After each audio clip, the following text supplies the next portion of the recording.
Today, what I wanted to talk about is what is up with all of this porn is a health crisis talk. There is a lot of controversy and a lot of varying opinions on the impact that porn has, and I wanted to set that straight a little bit. I wanted to talk about what is this controversy actually about, and give you some ideas of where you can go with the information that you're getting, because a lot of it contradicts a lot of it is very contradictory. So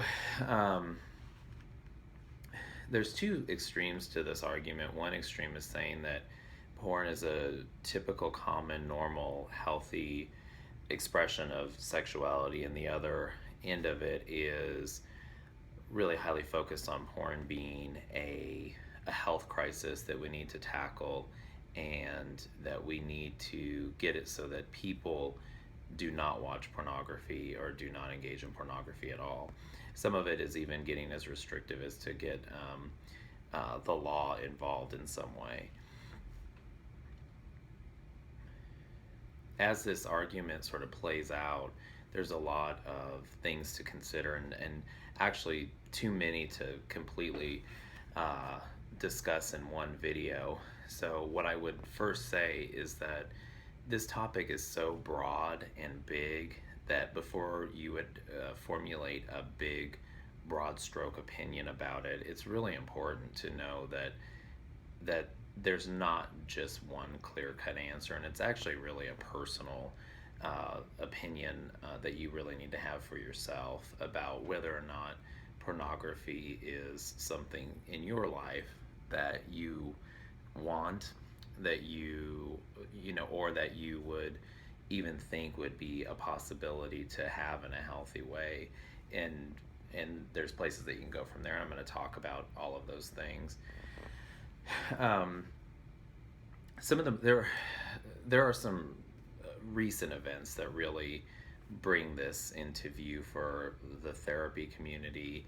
And if you're watching this, it might also be something that you're wondering about as well, and you probably come into contact with some of the stuff that I'm going to talk about. Pornography has recently been brought into the political arena more than it has in the past.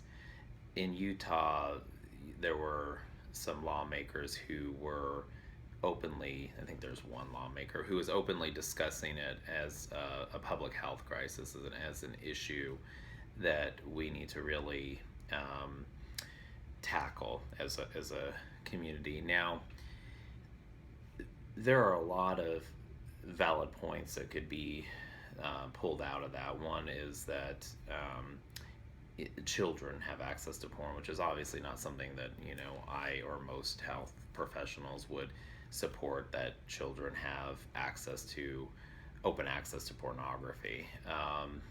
And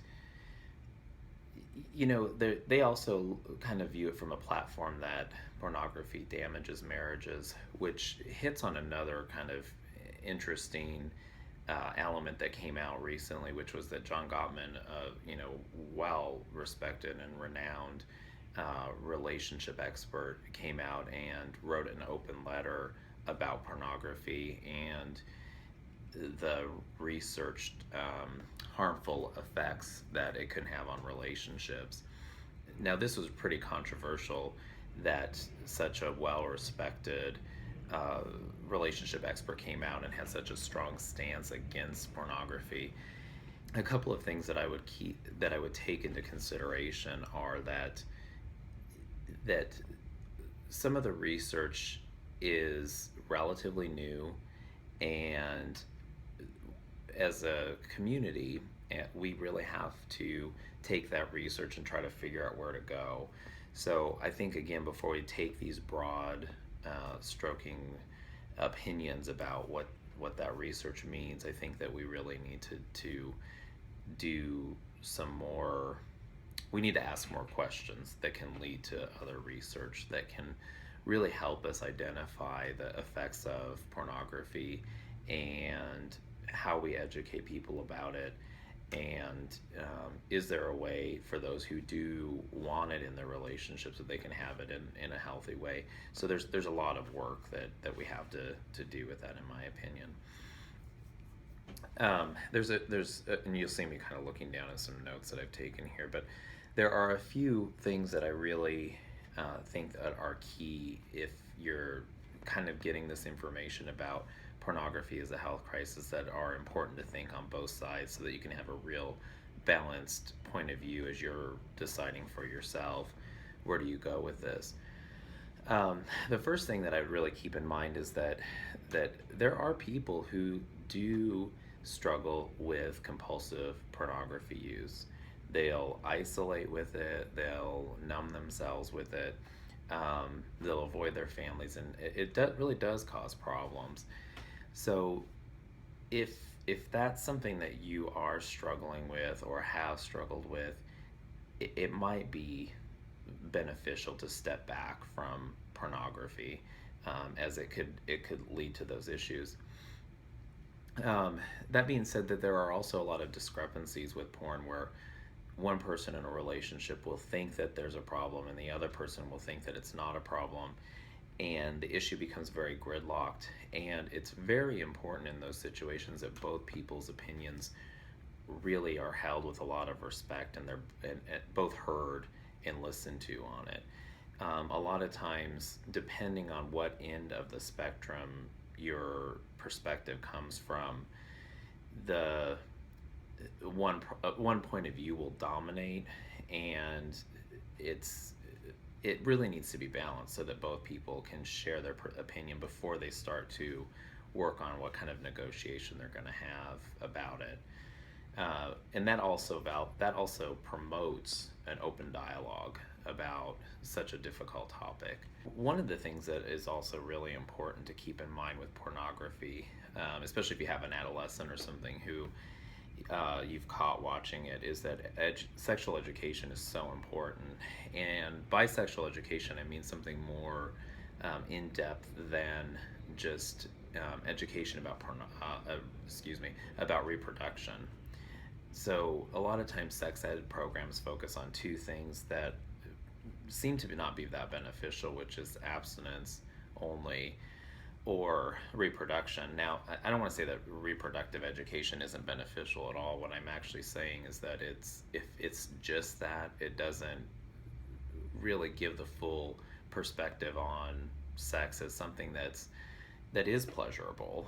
And so when people are when young adults are developing and adolescents are developing sexually, they recognize that it's something pleasurable, but they are not really being educated about that. So a lot of times they're using pornography as their way to kind of learn about sex. And as we all know, even if you end up deciding that you want to watch pornography in your relationship, it's not completely realistic. So the harm in that is that there can be these unrealistic expectations, and sometimes people start to become too hard on themselves, too judgmental about the encounters, the actual real life sexual encounters that they're engaged in, and actually have an overall lack of understanding about what sex actually looks like, or should sort of be, I guess. So better sexual education can really help to kind of bridge that gap, so that at least if an adolescent comes into contact with pornography, they're going to know that that's not necessarily reality, and they're better able to decipher the difference between the two and head into a place where they can really have an enjoyable, connected, healthy sexual relationship with their partner or partners. The final thing that is so controversial in this topic is there a way to have a healthy sexual relationship that would involve pornography? And in some relationships, this is going to be something that they want to have. And the research is a little bit vague on that part. Most of the research is focusing on broad, kind of a broad scope, but there are people who are reporting that they have it in their lives, and they do enjoy having it, and it helps to enhance things, so they watch it together, or they respect each other's privacy to watch it separately. So, and individually, I would say that I do see couples and individuals who do have it in their lives, and it isn't really causing a problem as they are reporting it. This is something that is a real personal decision. And so even as extreme as opinions get about this, it is important to keep in mind that it's still your own personal decision, and it's something that you're going to have to decide for yourself, as far as something that, if you decide that it works for you or not. The two big key components that seem to me to really cause a separation between healthy and unhealthy is, are people who are viewing it, are they communicating well with their partners? Are they engaged, and are they, or are they using it as a numbing tool? Now, a numbing tool in and of itself is not a terrible thing, in that we all numb to some extent. The real critical piece to numbing is knowing that we're doing it and being able to walk away from that, so that we're not becoming so numb that we're not engaging with people in our lives, or interacting with the people that we want to, or we're feeling more disconnected. I mean, it's really important that we have a sense of connection.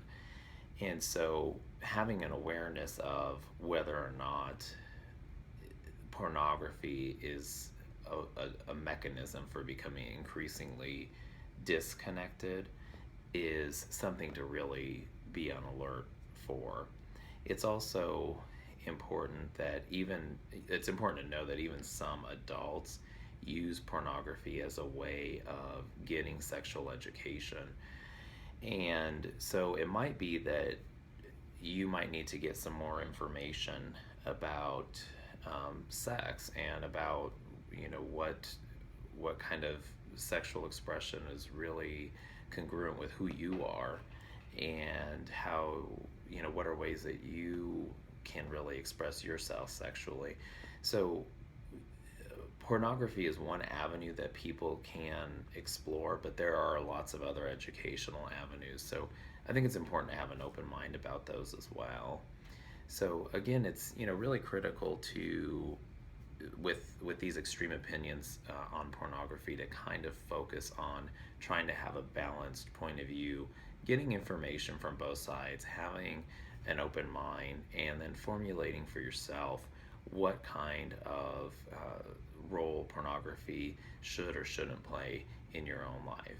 And that will help you step towards a sexual relationship with yourself, and with other people that really makes the most sense to you.